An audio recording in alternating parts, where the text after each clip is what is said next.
پتھر کو یوں تراشا نگینا بنا دیا، پتھر کو یوں تراشا نگینا بنا دیا، اور جنگل کو مصطفیٰ کا مدینہ بنا دیا، جنگل کو مصطفیٰ کا مدینہ بنا دیا، اور سارے جہان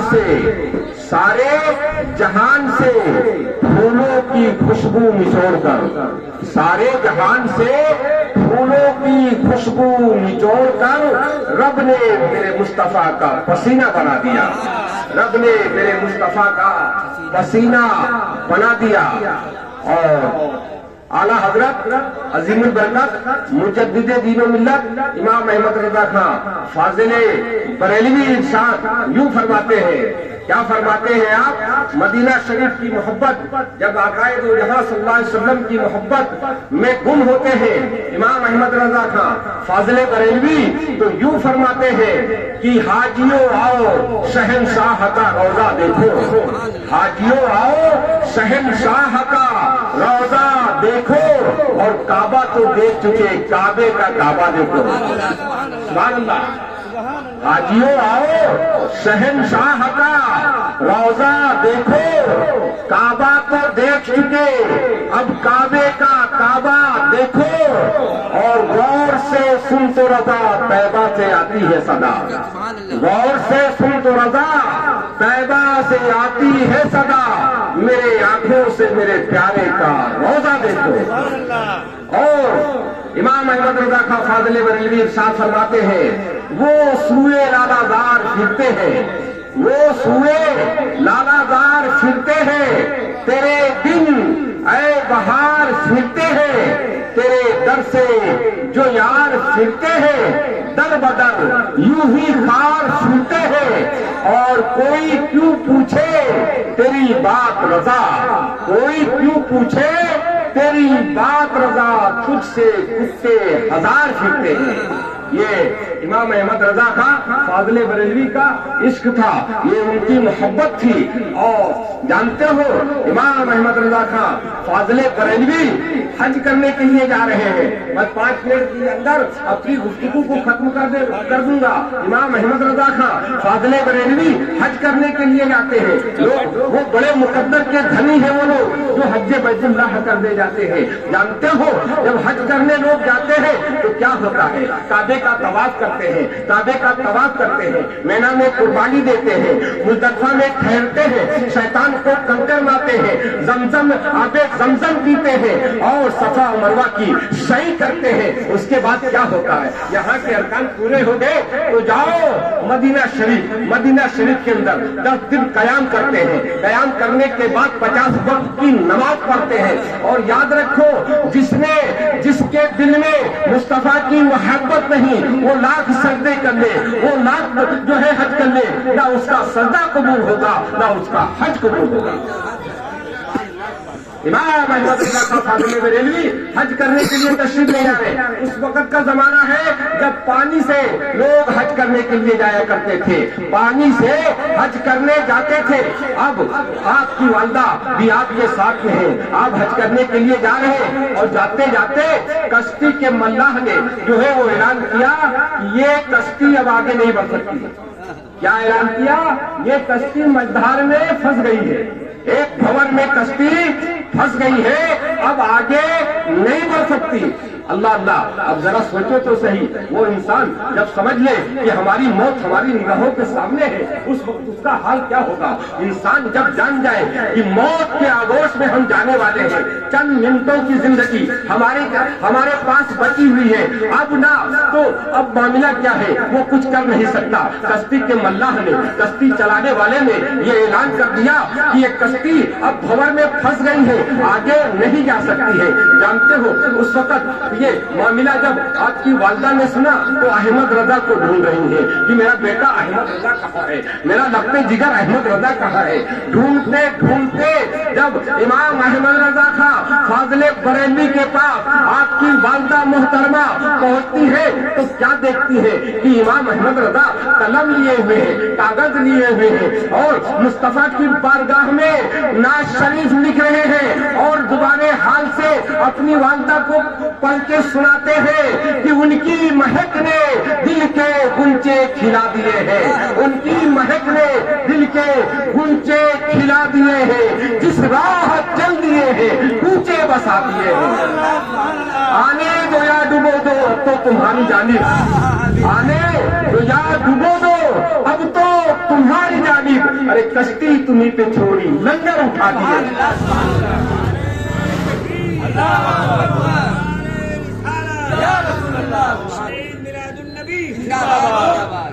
آپ کی والدہ محترمہ امام احمد رضا خان فاضل بریلوی کی بارگاہ میں عرض کرتی ہے، بیٹا احمد رضا یہ کشتی پھنس گئی ہے، خبر میں پھنس گئی ہے، اب سارے حجاج کرام ڈوب جائیں گے، آگے کشتی نہیں چلے گی۔ تو جانتے ہو یہ تو دنیا دار کے لوگ ہیں، وہ دنیا دار کے لوگ ہیں جو حج کرنے کے لیے جا رہے تھے، ان کو معلوم ہوا کہ کشتی ڈوب جائے گی، موت کا خطرہ منڈلانے لگا، بے چین ہو گئے، کیا کرے کچھ سمجھ میں نہیں آ رہا ہے۔ لیکن جس کے دل میں اس کے مصطفیٰ رہتا ہے، جس کے دل میں محمد رسول اللہ صلی اللہ علیہ وسلم کی محبت بستی ہے، جو اس کے مصطفیٰ میں اپنے آپ کو جو ہے گم کر دیتا ہے۔ احمد رضا کی زندگی وہ زندگی تھی جو چلتے تھے تو مصطفیٰ کے نقشے قدم پر چلتے تھے، ان کا چلنا بولتا تھا نبی نبی، ان کی زندگی بولتی تھی نبی نبی، ان کی بندگی بولتی تھی نبی نبی، ان کا جینا بولتا تھا نبی نبی، ان کا ہر کام رسول اللہ صلی اللہ علیہ وسلم کے اصولوں جو ہے سنت کے مطابق تھا۔ جانتے ہو امام احمد رضا خان فاضل بریلوی اپنی والدہ محترمہ سے عرض کرتے ہیں، امی جان یہ کشتی ڈوب نہیں سکتی ہے۔ کہا بیٹا کشتی کے ملاح نے اعلان کر دیا ہے کشتی ڈوب جائے گی۔ کہا یہ کشتی کے ملاح نے اعلان کیا ہے، لیکن آج سے 1500 سال پہلے جو ہے میرے مصطفیٰ نے یہ بیان فرمایا تھا کہ کشتی پر چڑھنے سے پہلے جو کوئی یہ پڑھ لے گا بسم اللہ مجرہا و مرساہا انا ربی لا غفور رحیم، تو انشاءاللہ کبھی ڈوبے گا نہیں۔ نعرہ تکبیر، نعرہ رسالت، جشن عید میلاد النبی، سبحان اللہ۔ میری ماں ہم دنیا دار کو نہیں دیکھتے، ہم دنیا کے قانون کو نہیں مانتے، دنیا دار کو نہیں دیکھتے۔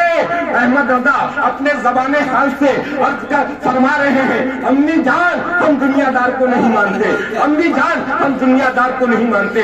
وہ ماں جس نے احمد رضا کو 9 مہینہ اپنے شکم کے اندر رکھا، وہ احمد رضا کی ماں جس کے بطن مقدس سے امام احمد رضا کا فاضل بریلوی کی ولادت ہوتی ہے، وہ ماں جو 2 سال تک امام احمد رضا کا فاضل بریلوی کو اپنے پستان سے دودھ پلایا، وہ ماں جو احمد رضا کے پرورش فرمائی، آج وہی ماں آپ کے ساتھ میں ہے۔ اور دیکھو آج کا زمانہ دیکھو، زیادہ وقت نہ لیتے ہوئے بتانا چاہوں گا، آج کا معاملہ ایسا معاملہ ہے نا کہ ماں باپ اگر بچے بڑے ہو گئے، مالدار ہو گئے، بچوں کو بہت زیادہ دولت آ گئی، تو سب سے پہلے جانتے ہو وہ اپنے والدین سے کراتے ہیں۔ وہی گھر، وہی مٹی کا گھر جس میں ہم کھیل کر بڑے ہوئے، جوان ہوئے، پرورش ماں باپ نے کی، آج جب بچہ بہت بڑا ہو گیا، بہت مالدار ہو گیا، تو کہتا ہے امی جان اب یہاں رہنے مجھے شرم آتی ہے۔ اللہ اکبر، بتا دو کہ جب انسان، آج کل ترقی یافتہ زمانہ ہے، انسان اپنے بچوں کو ڈاکٹر بناتا ہے، انجینئر بناتا ہے، پروفیسر بناتا ہے، اچھی سے اچھی تعلیم دیتا ہے، لیکن عالم نہیں بناتا۔ عالم نہیں، حاجی صاحب بڑی توجہ سے سنیے گا، عالم اپنے بچوں کو نہیں بناتا ہے، کیا بنا رہا ہے؟ کہ بچے کی تعلیم میں نے 50 لاکھ روپیہ خرچ کر دیا، 50 لاکھ روپیہ خرچ کر دیا، کوئی بولتا ہے 20 لاکھ خرچ، بیٹھ کے جتنی دولت ماں باپ کی ہے اپنے بچوں کی تعلیم پر خرچ کر دیتے ہیں، اور اس کے بعد جانتے ہو بچہ ڈاکٹر بن گیا، انجینئر بن گیا، اب گھر سے نکل رہا ہے نا، اور گھر میں جب آتا ہے تو وہی ماں باپ جن کی باتیں سنتا تھا، جن کی کمائی سے وہ ڈاکٹر بنا، انجینئر بنا، آج اس کے سامنے جو ہے ماں باپ زور سے بولنے کے لیے ڈرتے ہیں۔ زور سے بولنے کے لیے ڈرتے ہیں. کیوں ڈرتے ہیں؟ کہ میرا بیٹا کہیں ناراض نہ ہو جائے، میرا بیٹا کہیں ناراض نہ ہو جائے. اور اس کے برعکس یہ دیکھو، اس کے برعکس بتا رہا ہوں، اس کے برعکس یہ ہے کہ اگر اسی ماں باپ نے کسی ایک بیٹے کو عالم دین بنا دیا، کسی ایک بیٹے کو اگر عالم دین بنا دیا، نائب رسول بنا دیا، تو جانتے ہو وہ بیٹا اپنے ماں باپ کے سامنے زور سے نہیں بولے گا. اس لیے نہیں بولے گا، اگر ماں باپ کے سامنے زور سے بیٹے نے بول دیا تو وہ ڈرتا ہے کہ کہیں میرا خدا مجھ سے ناراض نہ ہو جائے. بیٹا ڈر رہا ہے، نائب رسول ہے، نائب رسول ہے، بیٹا ڈر رہا ہے کہیں میرا خدا مجھ سے ناراض نہ ہو جائے. یہ معاملہ ہے کہ جب عالم دین بنتا ہے تو ماں باپ کی عزت جانتا ہے، باپ کا ادب کیسے کرنا ہے، ماں باپ کا ادب وہ جانتا ہے. اس کے لیے اپنے والدین کے سامنے وہ زور سے نہیں بات کرتا، زور سے بات نہیں کرتا ہے.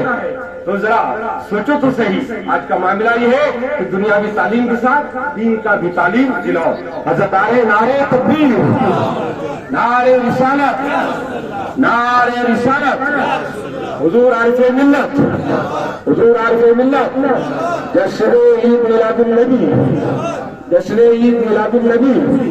نعرے تکبیر، نعرے رسالت.